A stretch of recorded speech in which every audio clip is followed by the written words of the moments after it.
One defining moment in my career was when I transitioned from being a senior functional consultant to a solution architect. We were able to reduce unnecessary customizations and streamline operations.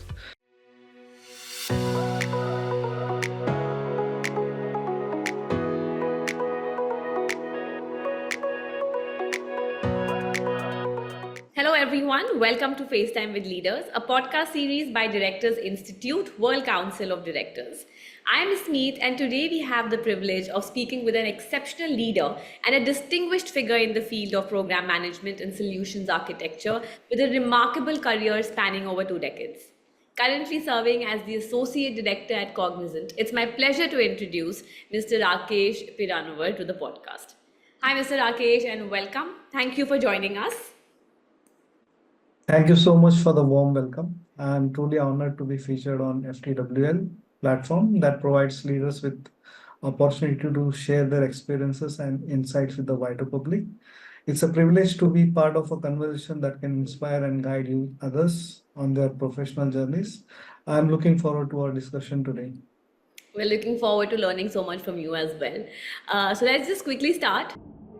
Looking back on your journey from your early days in finance and management to taking on senior functional and managerial roles, was there a defining moment or key decision that you believe truly propelled your career forward?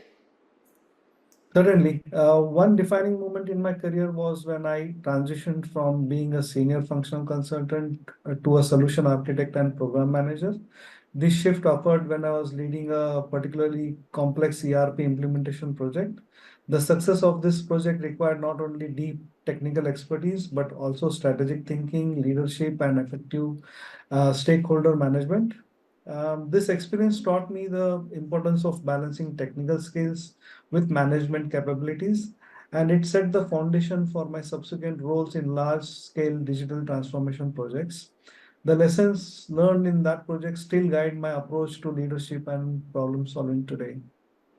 That was really enlightening and super interesting to know. I'll move on to savings and cost. Now, we all know that savings is not just about money, it's about discipline, it's about planning, it's about foresight. So, keeping that in mind, can you discuss a project where your expertise in cost optimization led to substantial savings for the organization?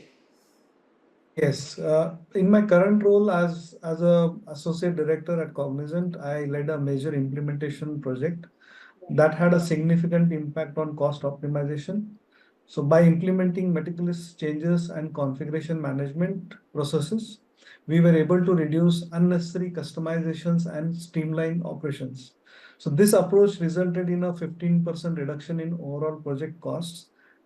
Additionally, the enhanced virtualization of the infrastructure reduced hardware costs and improved system efficiency, which translated into long-term savings for the organization. The success of this project underscored the importance of strategic planning and disciplined execution in achieving cost efficiency.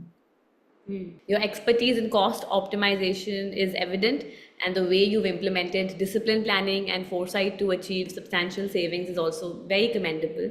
But have you been able to maintain a faultless track record in system support, especially while working on complex projects with teams that are spread across different regions? Yeah, I mean, it would be really hard on me to say yes, but nevertheless, it has been that way. And maintaining a flawless support track record, particularly in complex multiple regional projects, it requires a combination of clear communication, robust processes, and strong team coordination. So the way I handle it is I prioritize establishing standard procedures and protocols early in the project. This what this does is it ensures that all team members, regardless of their location, are aligned with the project goals and expectations. And additionally, leveraging collaboration tools and conducting regular status meetings helps in addressing issues proactively before they escalate. My experience in managing ERP projects where I coordinated team across different time zones has honed my ability to deliver consistent, high quality support system. but it's very evident that without meticulous planning on your behalf, you cannot manage such a large diverse team. So I think kudos for that. How do you think your newly acquired knowledge in corporate governance will help you ensure ethical leadership and accountability in today's fast changing business environment? Okay. My recent studies in corporate governance has deepened my understanding of the importance of ethical leadership and accountability. In today's rapidly evolving business environment, these principles are more crucial than ever. The knowledge that I have gained enables me to implement governance frameworks that promote transparency, fairness, and responsibility in decision-making process. For instance, when leading a digital transformation initiative, I ensure that all stakeholders are involved in a manner that upholds the highest ethical standards, which in turn fosters trust and long-term success. And what words of wisdom would you offer to those that are looking to transition from a technical role to a leadership position, similar to how you do it? Yeah, I mean, transitioning from a technical role to a leadership role position is a journey that requires a shift in mindset as well as skill set.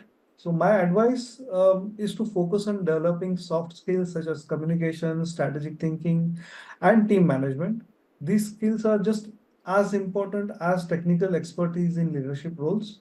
It's also crucial to seek out mentors and continuously learn from both successes and challenges. Drawing from my own experience, um, I would emphasize the value of stepping out of your comfort zone and taking on projects that stretch your abilities, Yeah. as these opportunities often lead to the most growth. Thank you so much for that, and I'm sure this advice will be very helpful to all those who are aspiring to embark on a journey which is similar to yours. So now I'll go on to my last question. As you've enrolled in a course from Directors Institute for your boardroom journey, how much have you gained from it? Okay. So initially, I was not aware of aspiring having a career into being a board member or part of the committees that are in the boards. But yeah, once I got a hang of it, and when I enrolled into the Director of Institute course, it has been immensely beneficial for my boardroom journey. The course has provided me with deeper insights into strategic governance, risk management, and intricacies of board dynamics. This knowledge has not only enhanced my decision-making capabilities, but also prepared me to contribute more effectively in a governance role. Yeah. Um, and the case studies and prep discussions have been particularly valuable in understanding the challenges and responsibilities of the board level leadership. And I'm confident that the skills and perspectives gained from this course will be instrumental in my future roles. We're very confident of that as well. Thank you so much for your honest opinion, Mr. Rakesh. I really appreciate our enlightening conversation that we've had today. Thank you for taking out the time and speaking with us today. I wish you all the best for your future career. Thank you very much. Thank you. Thank you for joining us. And we look forward to sharing more inspiring stories and insights from remarkable leaders in our next session. Until then, keep upskilling and finding joy in your journeys.